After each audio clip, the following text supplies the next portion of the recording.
কড়াইশুঁটির কচুরি বানাতে গেলে নাকি কচুরিগুলো ফেটে যায়, পুর বাইরে বেরিয়ে আসে বা ফুলকো হয় না। আজকে বানিয়ে দেখাবো পারফেক্ট কড়াইশুঁটির কচুরি সাথে আলুর দম। 1 কেজি মটরশুঁটি খোসা ছাড়িয়ে সিদ্ধ করে নেব।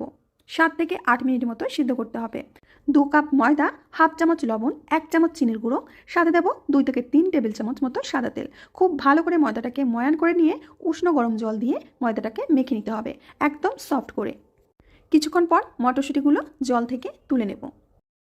ঠান্ডা করে নিয়ে মিক্সিং জারের মধ্যে দিয়ে একেবারে মিহি একটা পেস্ট তৈরি করে নিতে হবে। পেস্টের মধ্যে যেন কোনো গোটা মটরশুঁটির দানা না থেকে যায়।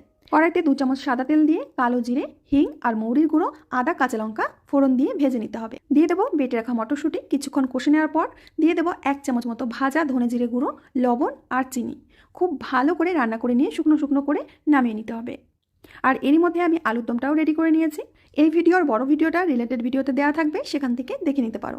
এবার ছোট ছোট করে লেচি কেটে নিয়ে এর মধ্যে পুর দিয়ে খুব সুন্দর করে সিল করে দিতে হবে। তারপর হাতের মধ্যে নিয়ে একটু চ্যাপটা করে একটু তেল মেখে নিয়ে বেলে নিতে হবে। কচুরিগুলো একটু মোটা করে বেলবো। এবার গরম তেলের মধ্যে ছেড়ে দিয়ে ফুলকো করে ভেজে নিতে হবে। গ্যাসের ফ্লেমটা হাই টু মিডিয়ামে রেখেই ভাজতে হবে। কচুরিটা ফুলে গেলে গ্যাসের ফ্লেমটা একটু লো করে দিতে হবে। একে একে প্রত্যেকটা কচুরি আমি ফুলকো করে ভেজে নিয়েছি। প্রত্যেকটা কচুরি পারফেক্ট হয়েছে। রেসিপিটা আশা করছি ভালো লেগেছে। ভালো লাগলে লাইক, কমেন্ট, শেয়ার করতে ভুলবেন না।